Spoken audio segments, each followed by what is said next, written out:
All right. Good evening, everyone. Happy Monday and happy Women's History Month. Thank you all so much for tuning in with us tonight. Uh, and thank you for joining for my Women Real Estate and Finance webinar series. I wanted to do something different, especially since it's Women's History Month, and just to highlight some phenomenal women. So it's going to be a series. Tonight is the first night where we will have Dr. Nicole Garner Scott. She will be presenting to us tonight. She's a licensed financial advisor with Northwestern Mutual. So I'll introduce her in a few. And then tomorrow we will have another webinar tomorrow night, 7 p.m. same time with we got two doctors in the house, Dr. Valicia Dunbar and Dr. Amina Gilliard James, and they're going to talk about investing through crowdfunding or raising capital through crowdfunding. And our last night, we will have, and on Wednesday night, we will have a discussion on commercial real estate with Miranda Dow. She's in retail. And then we will have Jamie Brooks. Actually, both of them in retail. Jamie's more of a tenant rep with T. Dallas Smith, one of the largest Black-owned brokerage firms. But tonight, we're going to get back to... Go back. There we go. All right. So tonight we're going to get back to Dr. Nicole Garner Scott.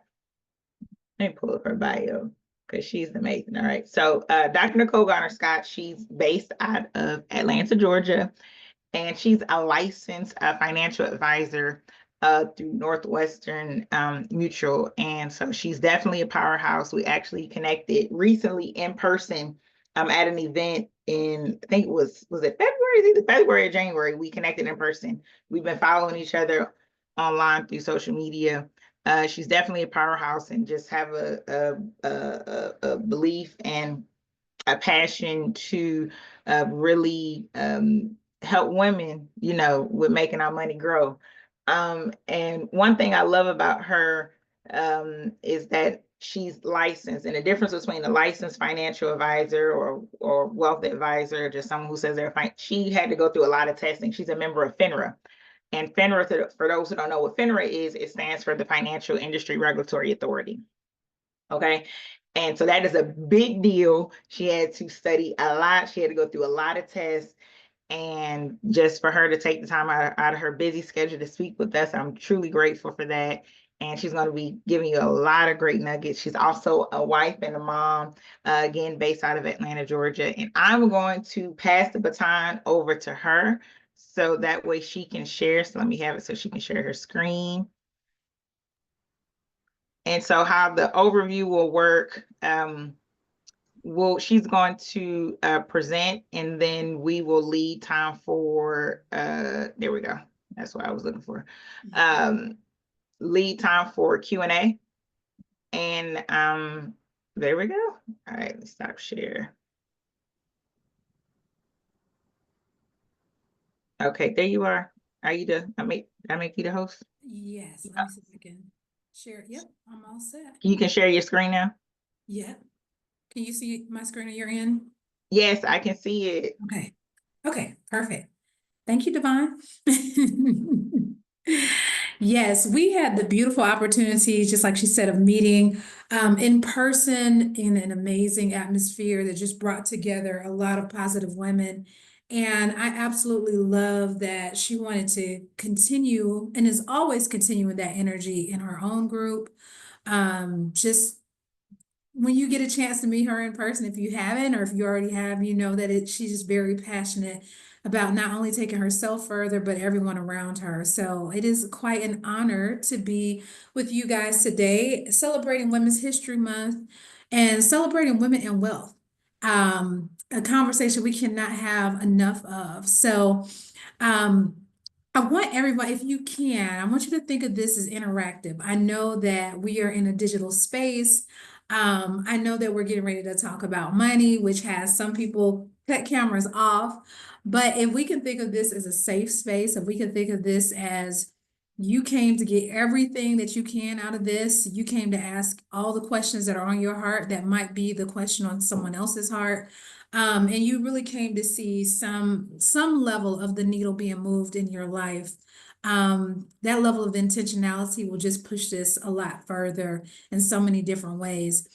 My only request to you is if you can grab a notebook, a pen, paper, or something very quickly, because once again, this will be very interactive. I want you to actually work through some exercises so that you can leave this with some action items. You can leave this with some immediate steps on things that you're going to do.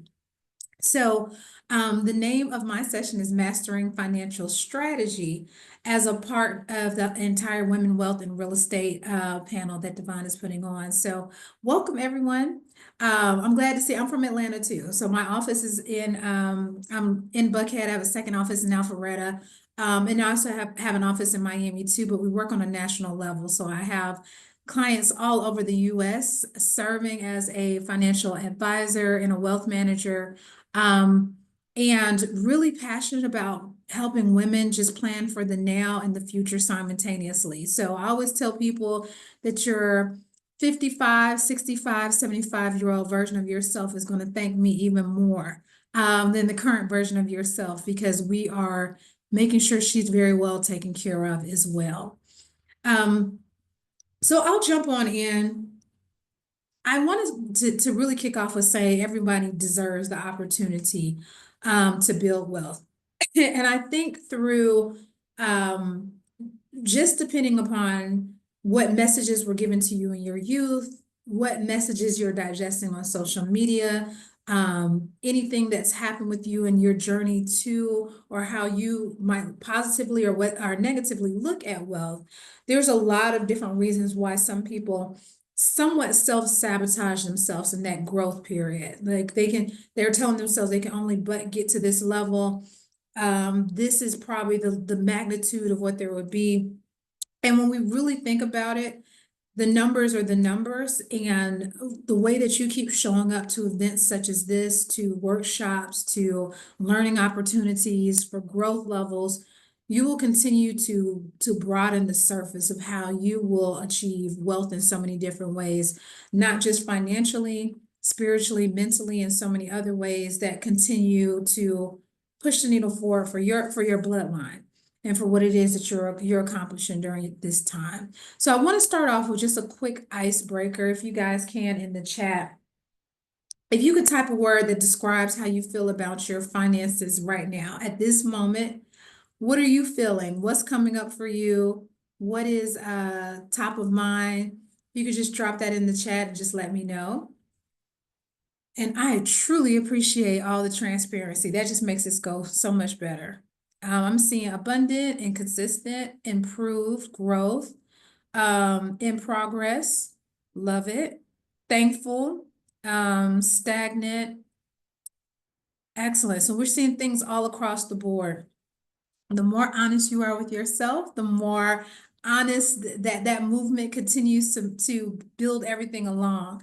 Depleted but restoring. I love that. Okay, excellent. So hopefully you'll get some nuggets today if you feel like you're somewhat stuck or trying to figure out what those next steps are. If you're in the process of moving forward, by all means, these will be things to keep the acceleration going. Money is an ever-changing space. The economy is an ever-moving cycle. I know you guys are looking at the news. I know you're feeling the brunt of things that are happening economic-wise, but you can always empower yourself through that, because then you just understand the math is just the math, right? So how do we play on the best sides of the math? How do we empower ourselves to look at this as a board game and just understand the rules of this game so much better? All right, thank you, ladies, for sharing. Just a little bit about me. Devon read my bio, so I won't go too much more into it. But I will say that me being a mother, me being a wife, gives me a level of empathy when I'm working in this space. There's pretty much nothing that any of my clients have gone through that I haven't gone through personally. My own concerns with generational planning with my own parents, with my own grandparents, with my child, things that me and my husband are going through. I'm able to go through it in real time as well. I've had some great people that have poured into me from very early on in my life, which makes me so passionate to make sure that as many people around me are just understanding the rules of what it is that they're participating in, not giving money too much power, not putting money in this high level of confusion, but understanding, hey, this is the board game, and this is how I'm going to participate in that. For those of you who might want to follow up after this is my contact information. So if you want to screenshot this, just to the left of your screen, it has my Instagram, Dr. Garner Scott. I'm very communicative on Instagram. LinkedIn is where I give a lot of my financial information. Website is the Money Plan Inc. And my cell phone number, 770-256-1800 is right there as well. For those of you who feel like you might want the financial basics checklist after this, just to make sure you have everything in order, if you text your name to 770-256-1800, we'll get that information over to you so that you can not make this a one-time thing, but that you keep progressing through that. So if you want to screenshot this as well, send your name to 770-256-1800, and we'll get that over to you following the presentation. So in regards to my goal is to very specifically help more women manage their risk, build their wealth. Oh, please go back. Sure. Jacinta, let me go back for you, just so that you guys can grab that number. Once again, it's 770-256-1800. Oh, thank you. Okay, Takia. I appreciate that. And preserving wealth. And preserving wealth is where I feel like a large part of the conversation never really happens. A lot of people understand the growth of wealth. They understand to wake up each day and try to get more money.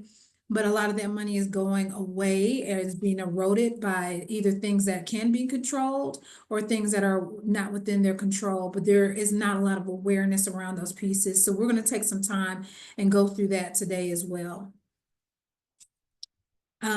In regards to just a little bit about what I do, feel free to screenshot this. I won't spend too much time on it, but once again, this just lets you know in the different ways in which we can help you. Our team could reach out and help you across the board, from your risk management side to your investments to your retirement structures. So diving on in, do you have a plan to reach your financial goals? As you're getting through different metrics, different chapters of your life, different decades of your life, different phases of your life, those goals are going to consistently change. But each time you're facing those goals head on, when you're looking down that pipeline of goals, there has to be a plan attached to it, or it's not going to miraculously happen, right? A lot of people feel like retirement will miraculously happen for them in the way that they want it to, that all the pieces of life will just come together as they continue getting closer to that point. But day in and day out, I'm seeing so many people and meeting with so many people that if there is not some strong intentionality about some of these details, they're going to put themselves in a position that they did not foresee that happening. So we want to make sure that through today's session, we have some strong intentionality around our goals and some strong understanding of what it really takes to achieve those goals. So in regards to that, as far as what we'll be discussing today, really creating actionable steps to create a solid financial plan, investing at different stages, what that might look like for you, expenses, saving, and overall investment strategy. So I wanted to start with creating a solid financial plan. And this is an opportunity. You have your notebooks. If you feel like sharing, of course, we would love it for you to share in the chat. But also I want you to be able to take this back with you and be able to look back over these notes after today's session.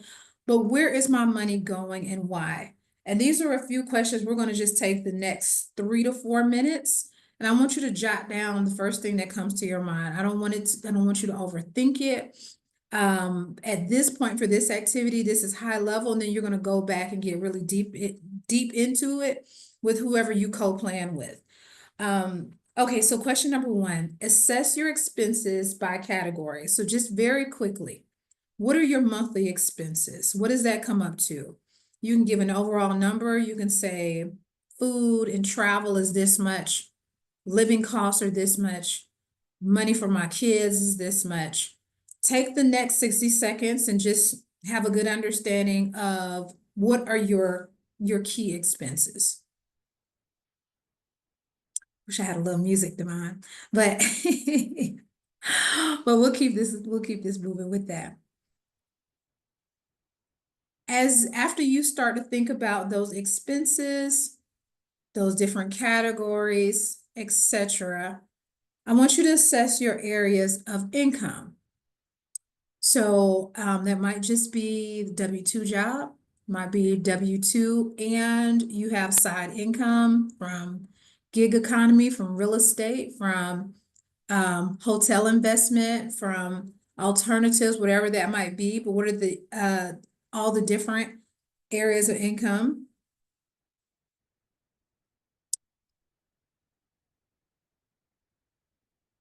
And while you are assessing that, making sure you're writing everything clear, making sure you know this is something you can come back to.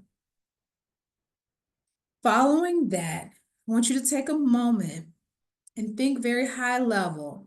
What category is getting the most of your money?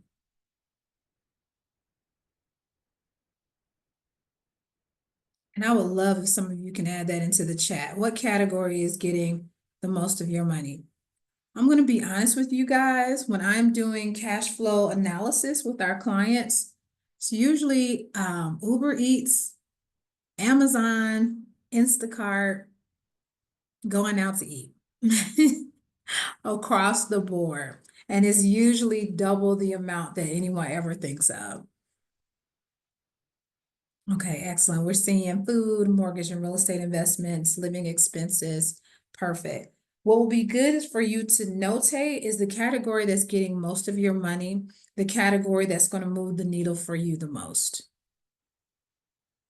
So most of your money going to food and convenience of that food.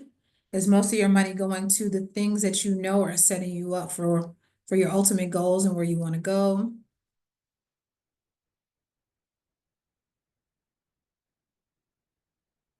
Okay. All right. So we're seeing investments, living expenses, eating out, son's college tuition. Yep. Mm-hmm. Boss said my money goes to my son. Yes. All moms can relate, especially as they get older. Okay, number 4, what is one area that you can adjust this month? This is going to be an area that you guys are going to highlight. As you just kind of thought through it, right? One thing I'm gonna say for everyone who named their children, depending on age of children, of course, if they're young, they can't work, etc., then that's the job that you signed up for. But if they are older, this is just a reminder that there's no scholarships for retirement, but there is scholarships for college, right? And as we're thinking of how we're allocating our dollars and everything else, our runways are getting shorter. That next generation has a much longer runway ahead of them. And so if we're needing to reprioritize, we want to think in some of those different ways. Also, when you're thinking of an area that you can adjust this month, is it a need or is it a want? Right? And so it's very funny. I find it when sometimes when people come in my office, they're like, oh no, don't tell me what I can't spend my money on. That's not my job. My job is not to tell you what you can or what you can't spend your money on. It's to remind you of what you said your goals are and making sure that the money spent is going towards that. So one area that you can adjust. Melina, thank you. You said definitely take out. Can't believe how much you spend on Uber Eats. I promise you, across the board, that tends to be the highest amount. And usually people will say, oh, okay, I spend maybe a couple hundred, 200 or 300, and they pull their statement. It's 1,000, it's 1,200. It's by the time you're adding up all those different fees and everything else, it's usually so much more.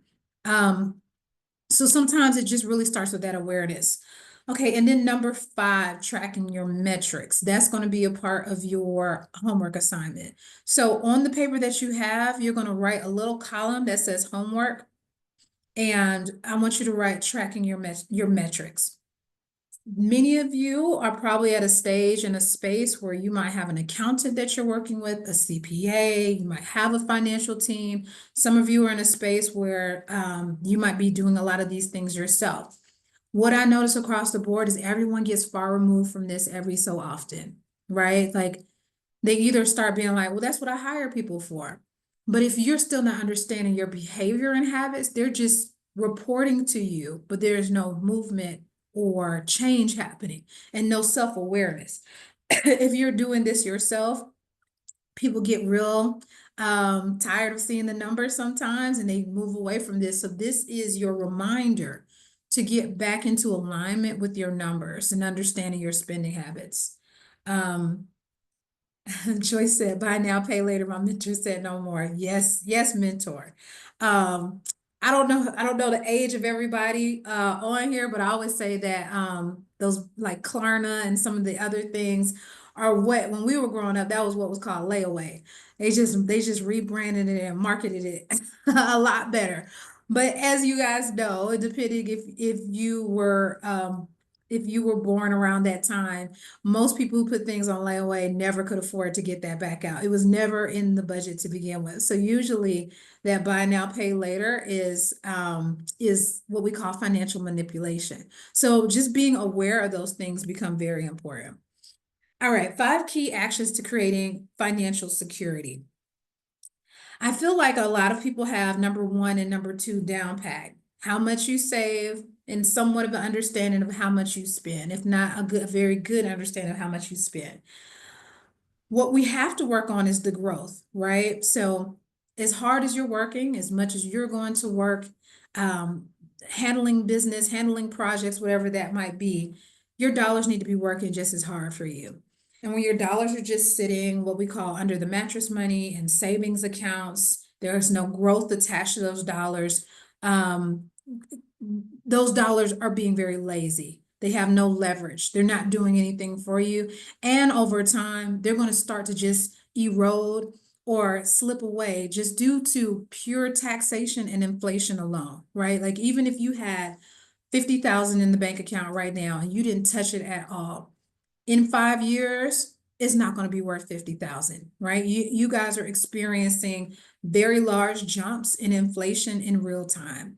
Everyone laughs about the cost of eggs, right? Like everyone's responding on this, that food.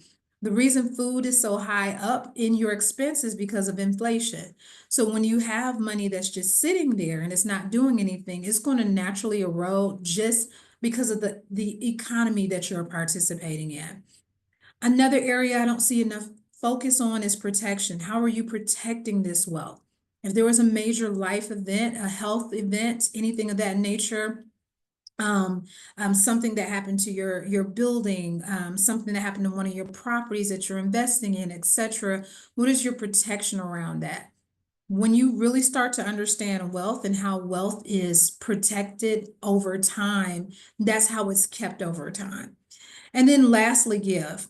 I like to say, especially as we are creating these wealth empires, as we are doing these things for our families, if there's not a deeper why there, that money's going to run in and out of your hands, right? So understanding what is your deeper why, is that given to younger individuals in your family? Is that what you're doing for your own child? Is that what you're doing on a community level, whatever that might be?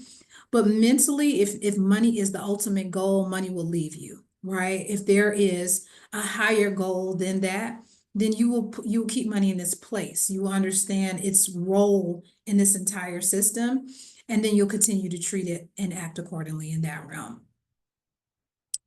What does financial security mean to you? And I would love for you guys, once again, this is interactive. Please feel free to drop in the chat.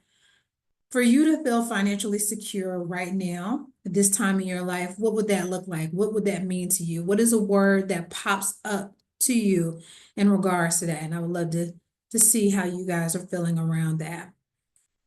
As you are commenting on that, as far as in this current time of the economy, our company is always doing research methods, doing polls in regards to how many people feel financially secure.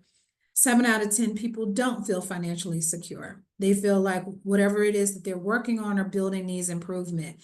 So at any moment, if you felt like you were alone in how you're feeling in regards to your finances, you're not alone at all. Only 22% of America right now feels very confident and understands truly how to build financial security. And only 32% of America has a financial advisor. So just kind of understanding these pieces. I want to tap into what you guys felt like financial security meant to you. Spending power with freedom, doing what you want and not concerned about the cost, overall freedom, financial security, having sufficient means to live their life, the ability to leave an inheritance to children, being able to be home with your son while not having to work, options. I love that too. Options. It's the option to be able to do those different things. So how are we getting there in regards to that piece? When we think about financial planning, one thing that I like to always make sure that I'm mentioning, just as being a fiduciary, when Devon was talking about um, just being licensed in my space, one thing that I'm really big about is that there's never a one size fits all solution for most people. But due to the influx of information spreading on social media, on different platforms, people are grabbing that information and automatically applying it to their life, not knowing the different variables that that help to decide if that's a good decision for you, if that's a good path for you. So I'll give you guys a quick example. When I say one size does not fit all, how many of you, if you can, just drop a 1 in the chat, has ever watched HGTV when they are out buying the homes, redecorating the homes? Let me know if I'm not alone. If you've watched HGTV before, just drop a 1 in the chat. Okay, these are my people. I'm not alone. Have you ever watched these episodes where it's like the wife is a stay-at-home wife, the husband is like a year two teacher, and they're like, what's your budget for the home? And they're like, let's stay around 2.5 million, 3 million, 4 million being our max. And so you're sitting there watching the show saying, okay, I'm assessing what this family could possibly be bringing in due to their occupations. How is the starting point a $3 million home? What you don't know is their beginning variables, right? They might be trust fund children. They might have had real estate that's passed down to them. They might have inherited a huge real estate portfolio. They might be the beneficiary of a very large insurance policy from a parent or a grandparent. There's so many key factors, right? But the way the world determines it or internalizes it is, okay, we're in the same occupation. We should probably be able to qualify for a $3 million home too. That is why I'm using that example to say that there's never one size that fits all. All of us have different beginning metrics, beginning starting points, and all of us definitely have different end games, end goals in mind. Some want to be able to travel the world. Some of you want to be expats, live half of your year in Africa and half of your year here. Some of you want to make sure that wherever your children live and your grandchildren live, that you're close by. Some of you, there's so many different end goals that you really want to start to think of your financial journey as being very customized to you. I'm gonna check the chat really quickly. Okay. Okay, excellent. Yep, so everybody was tracking to that. Good. All right.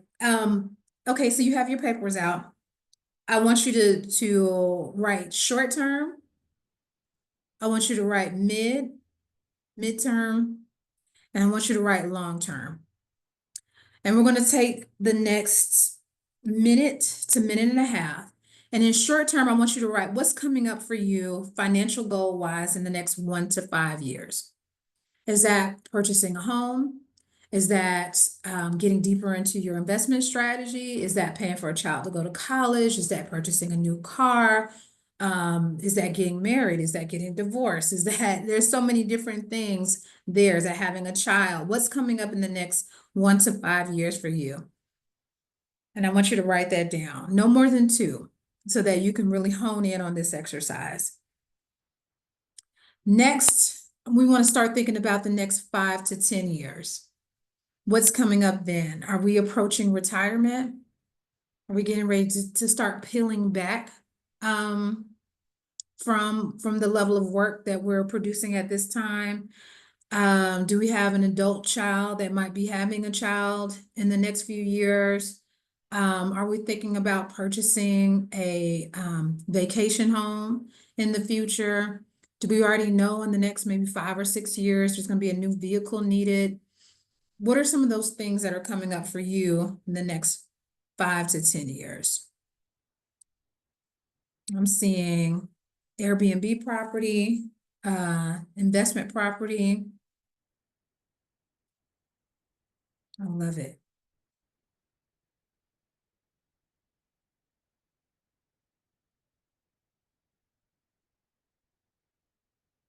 All right, and then long term, 10 years plus.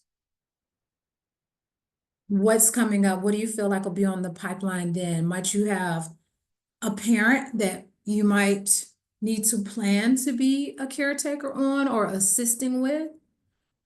Might you be going into full-on retirement and needing to understand when's the ideal time to pull on Social Security?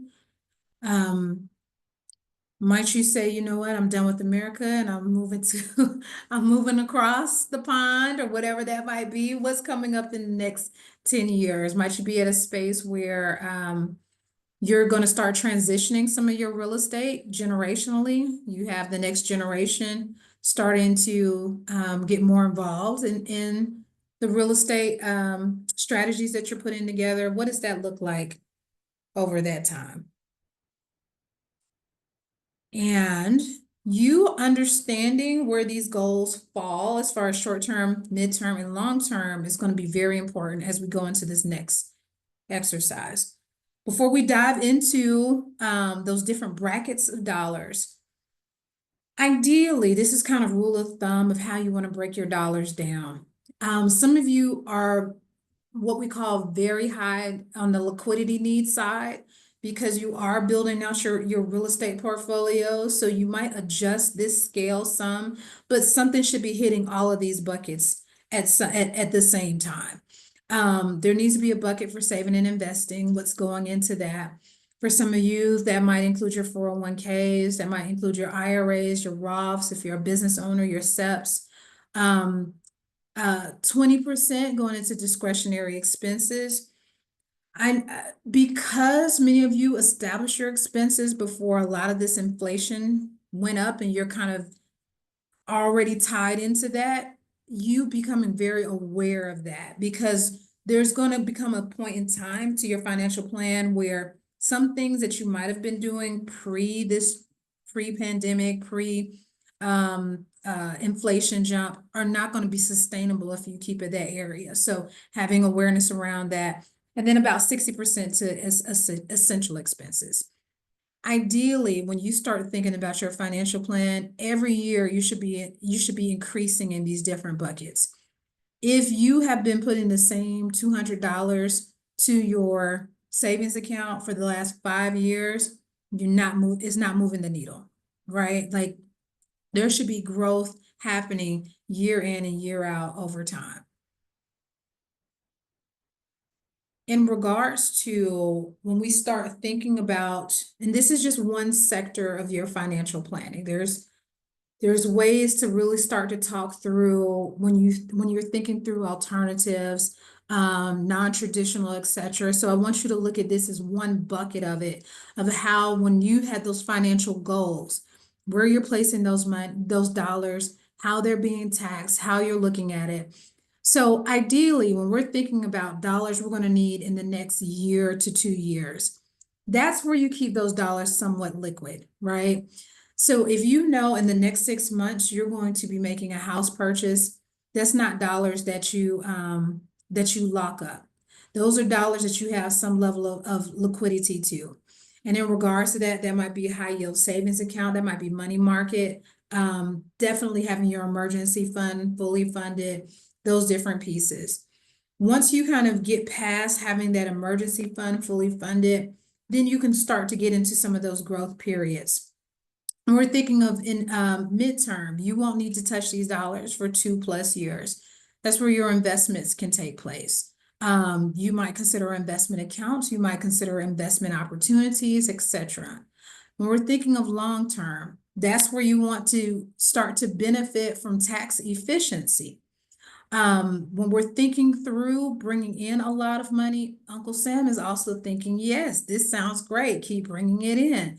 When you don't need to touch those dollars for a few years, that's when you can start to have what we call a tax mitigation plan. Where are you placing these dollars that the taxes can be exempt or they can be deferred, depending upon what the need is, what you qualify for, etc.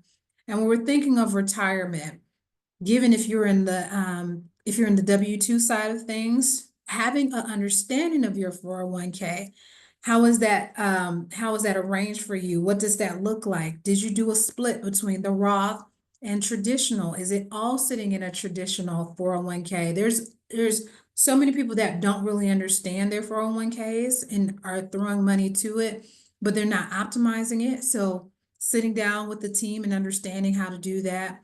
Your traditional IRAs, your Roth IRAs, many of you probably make too much to qualify for Roth. So that's when you start to understand more complex tools like backdoor Roths and mega backdoor Roths, and how are these playing a role in your taxation.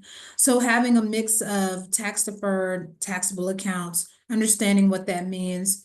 And then for many of you who may have just done very conservative investing, maybe all you had was a 401k, understanding that once you start to pull what we call distribution, that you'll be taxed on those dollars. So there's a need for you to be doing other things in your financial plan that make up for what will transpire at that time. So when we're thinking of those financial goals, that's where we start thinking, okay, I know in 10 years, my child will be going to college. I do not need to keep that money in just regular savings. It's going to erode over time. There'll be no growth over time. What becomes a way that I can start to maximize on where I'm placing those dollars, that they either have growth or they're mitigating me on the tax side. And because I won't need to pull it for a few years, and I can optimize and leverage those dollars to the best of their use. So understanding those pieces and aligning it with your goals becomes very key. And Devon, let me know how I'm doing on time. Diane, do you suggest having both types of Roths? Depending, it is depending if you're W-2, depending if you're 1099, depending what the ultimate goals are, and also depending if you can qualify for a Roth.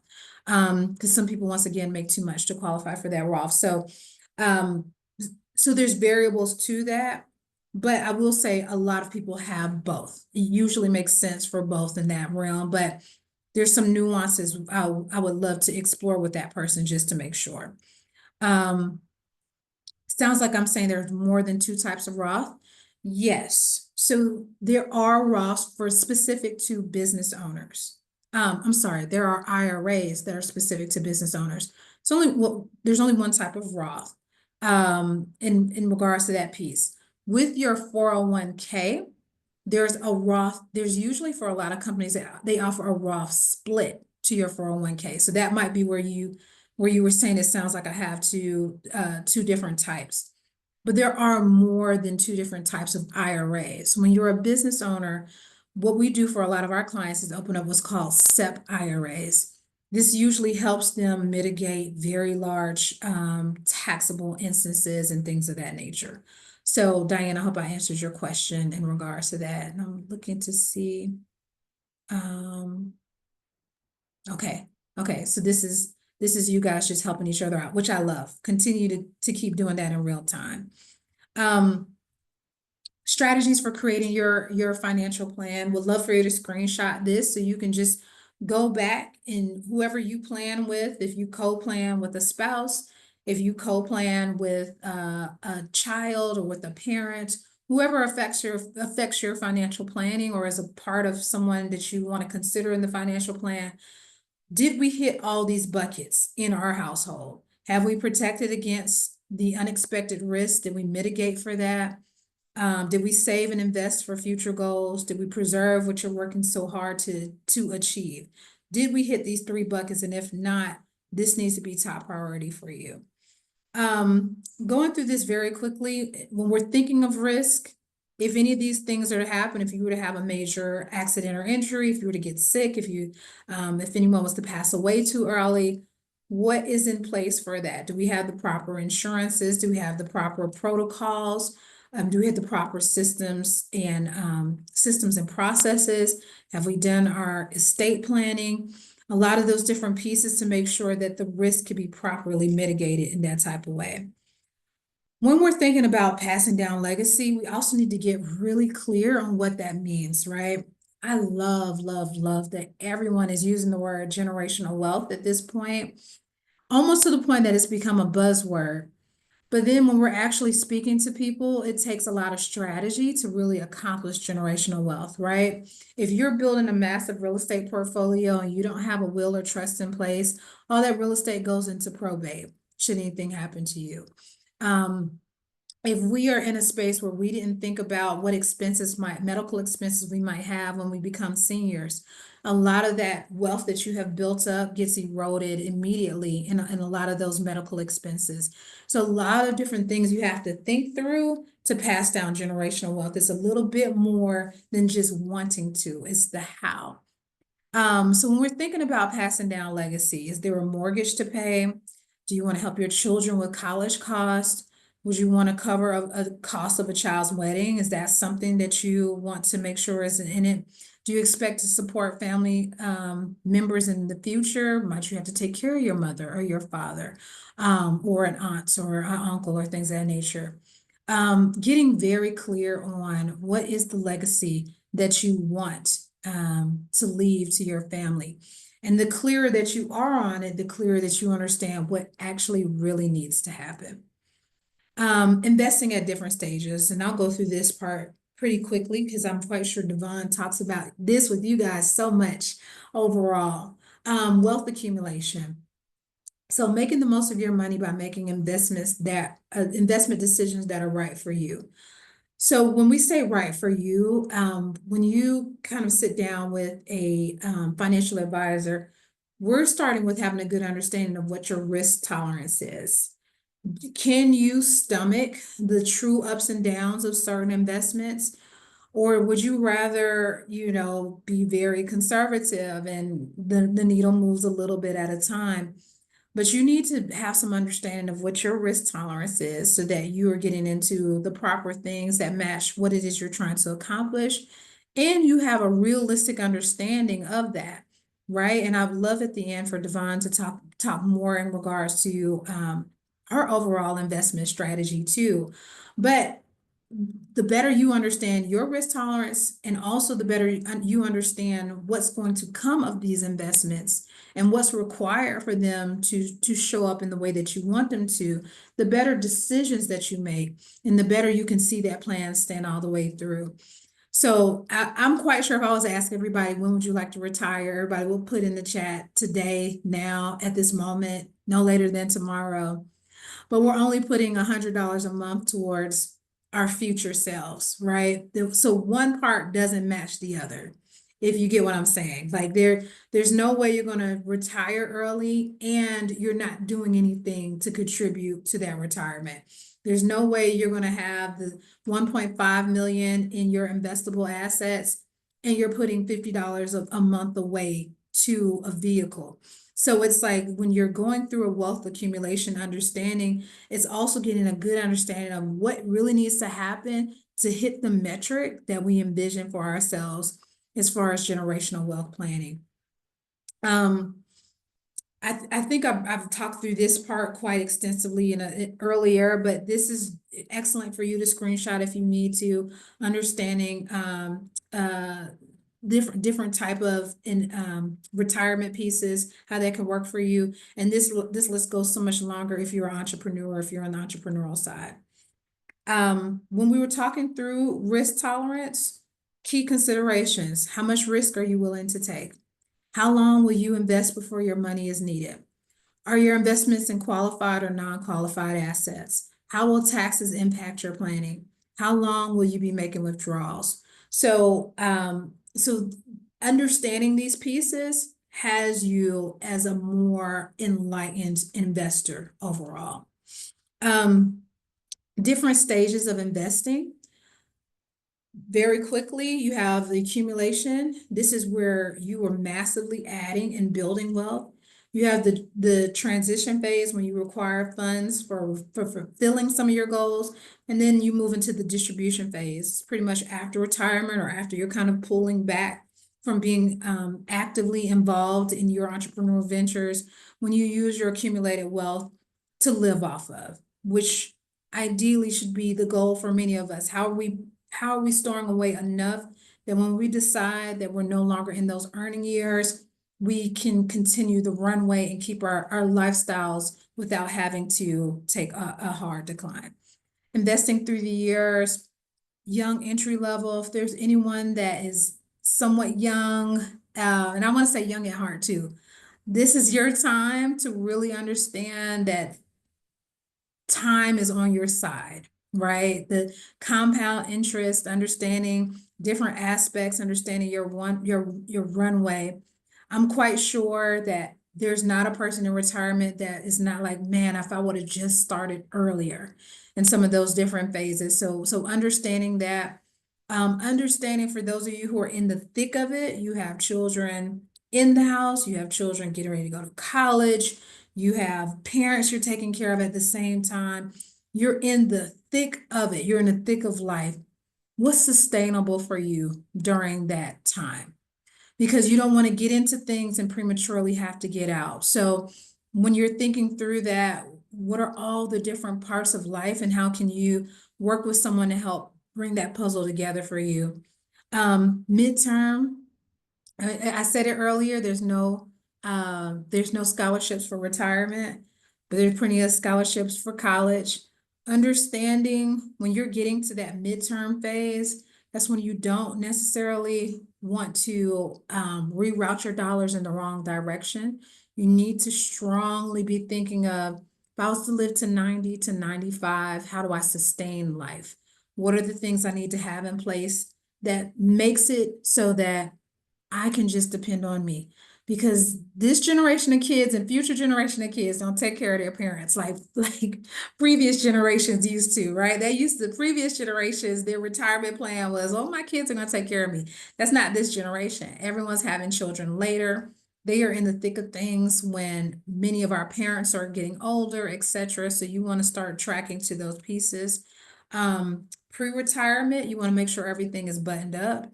You want to make sure, we talked about if medical expenses, so understanding like what long-term care is, having your will, your trust, your power of attorney, your succession plans. Many of you I saw are building very sizable real estate portfolios. What's the succession plan? Do you feel like you're going to sell some of those properties off and pay for the rest of retirement? Do you feel like that will go to the next generation? Have they expressed interest in that? What are some of those different pieces that you're training to? And then retirement, making very smart decisions in retirement that allow you to be very tax efficient and allow you to really pass on generational wealth in the way that you see it.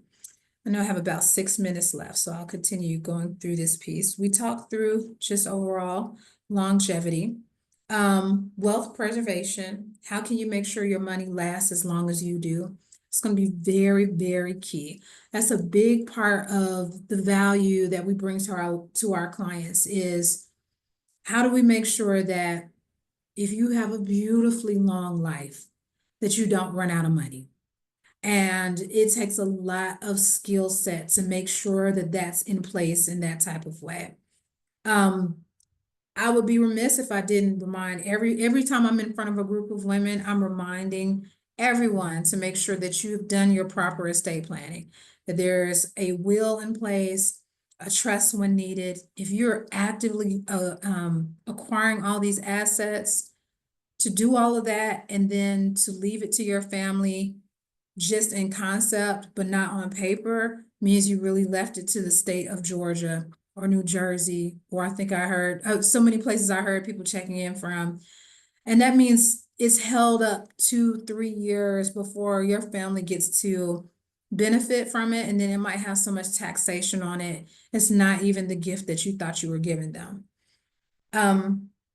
Funding your legacy is going to be very important too. So a lot of you are thinking through just bringing in as much income as possible to now. But there becomes tactical ways that you can pass this money on without it getting eaten up in taxes. So thinking through how to fund your legacy, working with the team to make sure that that's in place. Lastly, as we get ready to open it up for Q&A, a few things we want to leave you with, and some actionable things, some things to add to your homework. The psychology of money, emotional awareness, and developing a healthy relationship with your finances is going to be the most key, right? So you can have the best, you can be in this group, you can have the best financial team, you can have the best CPA, lawyer, financial advisor, wealth manager, etc. But if you are in a space that you're very unhealed with some of your financial trauma, you're going to sabotage all of that anyway, right? You're going to undo a lot of the good planning. You're going to show up for things like this, talk yourself out of it. So you want to understand where you are, have good self-awareness of where you are mentally, with your relationship with just overall financial building, and work through and commit to yourself that you have to get through some of those different pieces, to be able to really get to the magnitude that you're seeking. Lastly, women in investing, since this is Women's History Month. Some of the statistics that you guys will probably see from a Wall Street Journal perspective is where I pulled these, is women are not investing enough to really fund full retirement. So once again, people are counting on those kids, but these kids are different. So you want to make sure that you only have to depend on you, to be honest. Many women are staying in very heavy cash positions. It's meaning that you have an overabundance of money sitting in your savings account that's doing absolutely nothing for you. It's the bank is making money off of that, right? The bank is looking at your big, fully funded savings account, and they're happy about that, and they're sending you extra stickers in the mail, but you're not making any money off of that. And then, of course, living longer and higher health costs. At this point, most women are definitely, the longevity magnitude has extended. Years ago, generations prior to us, 65 was the top. At this point, most women are hitting 80s and 90s easily all across the board. So making sure that you have an investment strategy that puts you in a place that you can fund this extra decade or 2 decades, and you're not putting yourself in a space of life that you didn't envision, in regards to that. Lastly, you don't need to know everything about everything, right? And so a lot of women don't get into investing because it's like the deer in headlights. It's like, oh my gosh, I need to know all the pieces of this. I need to know all the pieces of that. And you pretty much almost feel like you need to give yourself a PhD in everything finance before you make a move. The goal is, if you are diversifying your tactics and you are moving forward, you're still going to do better than just sitting still. Now, as you get better teams around you, as you understand more, as you grow more, you'll optimize those dollars more. You'll do more strategic processes. You'll yield better. You'll save more taxes. You'll grow more here. It's always little tweaks to those different things. You'll meet more people. You'll meet. You'll continue to meet the rest of Devon's speakers. There'll be more things that get added into it. But sitting still cannot be an option for you. Like if you're too tied into the news right now, if you're operating in fear and it has you doing nothing, your opportunity cost has gone through the roof. What could have been happening for you, being in momentum and moving forward, is not happening. So you just want to do it with individuals that understand it, hire out in areas that you don't know, but sitting still is not going to be an option. There's just not enough years or days left for you to just go to work and make enough money to carry you through retirement. It's going to have to be other things that's added to that process. We talked about the opportunity cost of staying in cash, taxation and inflation. You put that money all in a shoebox in your closet, in 10 years, it's still not even worth the same. So it's like someone could have came in and took the money because it still won't be worth the same. And then converting your savings into streams of income that won't run out however long you live. So working with the team to help do that. Your next steps, your last piece for your homework is for you to have an accountability person. Hopefully within this group, you might be able to find someone, and I'll leave it up to Devon if there's ways that you can find an accountability person within this group. Or she might even be accountability person that you check in through your group platform. Or if there's someone in your life that you can say, you know what, I'm going to do this with, I'm going to make sure that we're hitting these metrics. Someone cares enough to hear that you've met your metrics and you care enough to hear that they met theirs. There's something about a wealth building journey that it just can never be done silo. It can't be. And so you need at least one person that you're saying this out loud to and staying committed to that goal. Your next homework assignment, write down 3 steps, a 3-step action plan based on what you learned today. Is that you need to set up an appointment with someone like myself or some other individuals that you're listening to throughout the week? Is that you need to get your will done? Is that you need to check on, who's the beneficiaries of your policy? Are they updated? Whatever that is that we covered today, 3 things that you need to commit to doing in the next 2 weeks that will continue to move the needle. And then lastly, assess what's holding you back and how can you get past it? All of us have that. There's no one that is above and beyond. There's something that's holding you back. It could be distractions. It could be ineffectively being able to map out your goal. It could be some childhood financial trauma. It could be a lot of different things. The better self-aware you get, better you move through your financial journey a lot better. So assess what's holding you back and how you can get past it. So that concludes. I'm at my hour mark. I try to respect time in its highest manner. So that concludes everything in regards to my presentation. And Devon, I'll Do turn you it back have over to some you. time for some questions? It was some I sure questions in do. the chat. Yes. It's so we got from Lena says, can you explain the funding, your legacy slide? What exactly does that consist of? Is it about funding your trust? Sure, sure. So in regards to that funding your legacy, there's a few different ways and it depends on what that might be to you.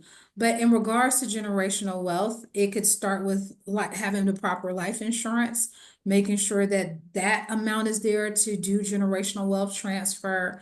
It can make sure it could also be, in some of your other investment pieces. What are all the plans to it? If something should happen to you, if you were to pass down, so right now, estate taxes with this administration are changing. If you have more than 12 million in real estate, let's say you get a very sizable real estate portfolio, when you pass that down, taxes are going to heavily eat up so much of that. What are you having in place to make sure that your next generation can handle that? Was there a growth account or another investment account outside of that that can immediately kick in to help them pay for those taxes? Is there maybe a life insurance policy dedicated just to helping them pay for those taxes? Are there things in place? So depending upon those legacy pieces, is really sitting down and assessing how will inflation impact that? What type of risk are surrounded around that wealth that's being built that would erode that wealth?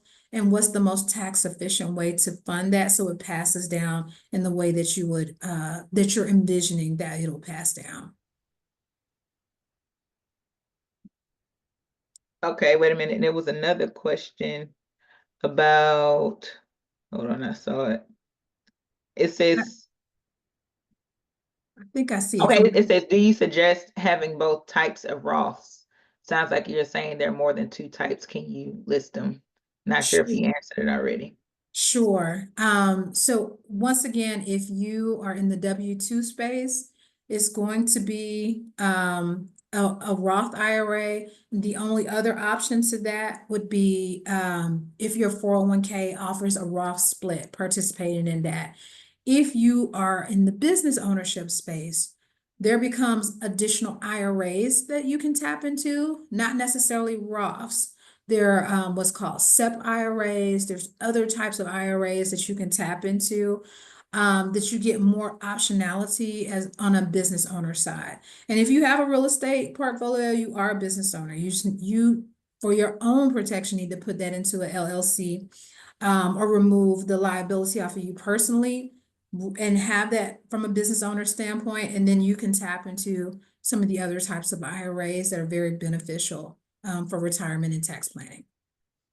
So we got another question. If anybody has some more, we got a couple more minutes left to answer some questions. It says, are there any options for the people that didn't have any children by choice? I got my trust set up to protect my assets in a Roth IRA, but I don't think that I want any life insurance for myself.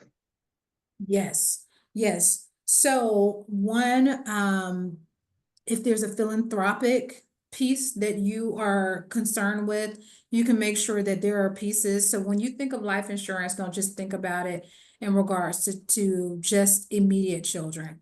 It might go to nieces and nephews. It might go to philanthropic. It might go back to your university. It might go to your sorority. I'm in a sorority myself. I'm an AKA, and I have a lot of members of my sorority that we help them be able to set things up to go back into it because that's the love that they would like to do in that type of way. I also help a lot of people set it up to go back into their churches. I help them set it up to go into an endowment for something that they strongly believe in. Like if they were a social worker and they want to start a social work endowment at their university. So there's a lot of different ways from a legacy standpoint that those insurance policies can help with.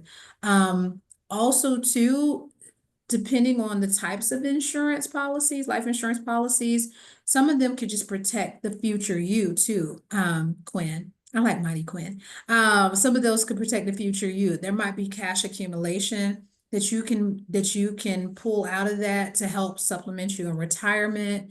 There might be long-term care pieces you can add to that to make sure you're just heavily protected if that's a need in the future. So when you think of it, just don't think of it in that one way. Definitely, meet with myself or someone to understand how that could be done in so many different ways for what it is you're wanting to accomplish and what you care about.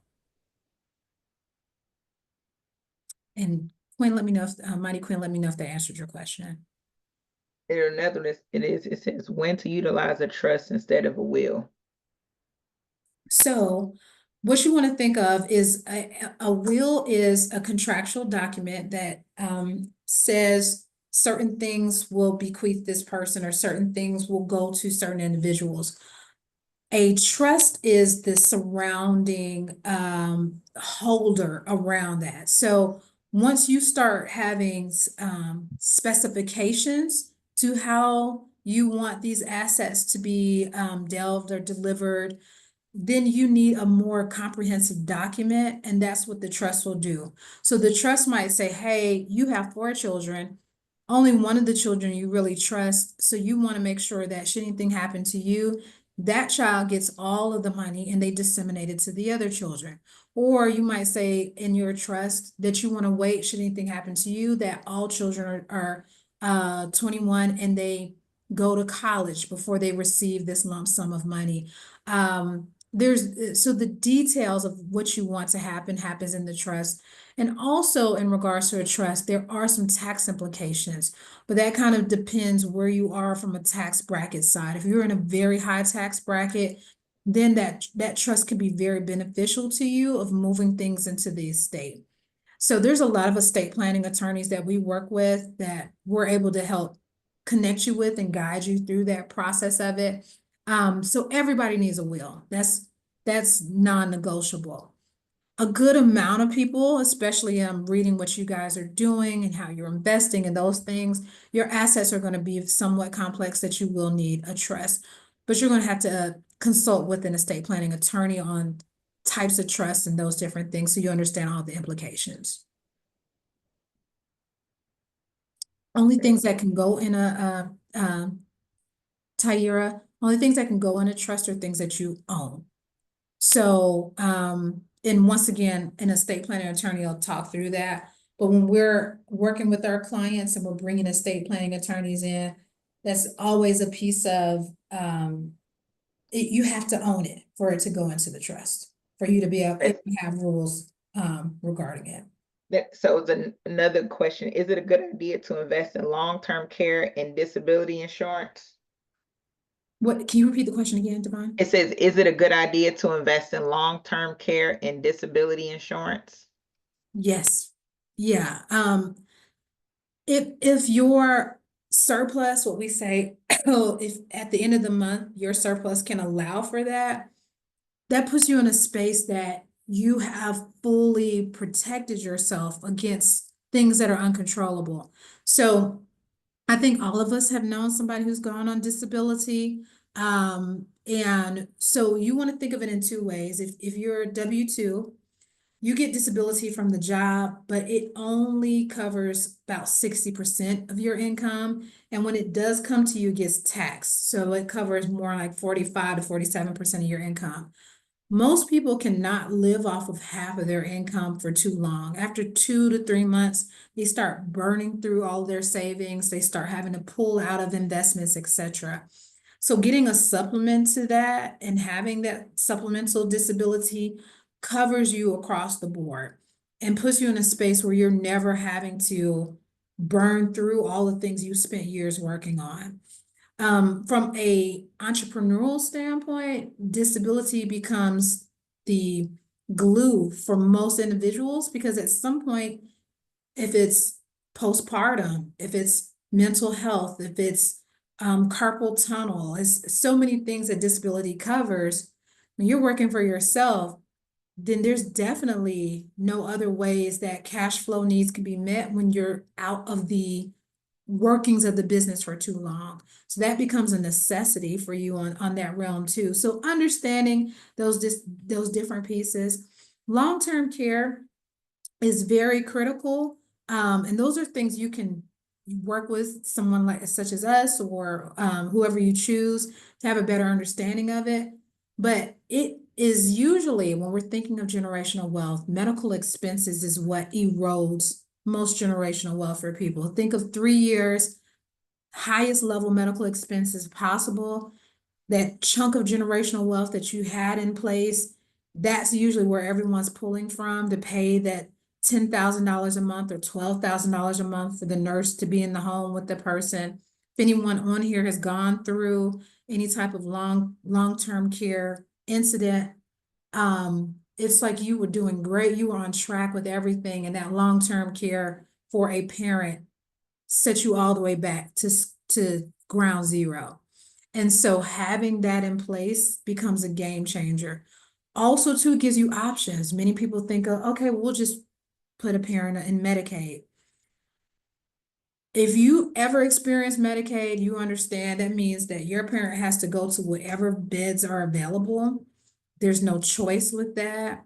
If you don't like the facility they're in, it becomes a oh well, because that's the only option. So having long-term care gives either your parents options, or it gives you options in the future as well. Are there any other questions, Devon? Yeah, it says, what are some possible tax strategies for individuals selling their real estate portfolio? That can get very complex in regards to how you're set up in regards to that. Once again, when we're thinking through tax strategies, tax overall, usually a great opportunity for a lot of individuals, not everyone. Someone needs to sit down and understand all your different metrics. But having that SEP IRA becomes a great place where you can place those dollars and they go towards your retirement rather than going towards high level tax payments. There's also ways that you can do that through backdoor Roth. There's ways that you can set that up, that tax strategy through whole life, or what's also referred to as permanent life insurance. There's multiple ways to be able to do that. And then also you want to consult with someone, because the year those taxes are, the year those sales are showing up matters, right? So let's say you sell your whole portfolio in 1 year, you just quadrupled your earnings for that year, and you're getting taxed on that, where there might be a strategy to sell off 1 or 2 properties a year and keeping it very manageable as to how much income you're showing for that year to make that all make sense. So from our end, we help with the tools. From a CPA standpoint, they would help with taxable amounts in that year. And then you're bringing your whole team together to do that in the most efficient way. Okay, yep, I see some of you have to jump off, and I know we are at that time, so I want to just remind you again to text 770-256-1800, and I'll send out the financial checklist from today, and then that way you'll have this information if there was anything that you missed. Thank you, ladies, so I'm gonna much. say yes, thank you. Y'all let Nicole show her some love. Thank you all so much. Thank you, thank you, thank you, thank you, thank you. Appreciate you so much, Dr. Nicole. Show her some love. Did anyone learn something new today? That's her IG. Did anyone learn something new? Okay, we got folks that said they'll be in touch. Awesome. I see some of your sorors. You see some of your sorors in there too. But thank y'all so much for tuning in. You'll get the recording along with the financial checklist and how you can stay connected or make a consultation call with Dr. Nicole. And we will see you all tomorrow. And thank you for staying with us, even though we were a little bit over, but it wasn't any complaint. I love So it. thank you so much. And we will see you all. See you all tomorrow. Thank you, Nicole. Thank Devon. you. It was such a pleasure. Good night. Good night.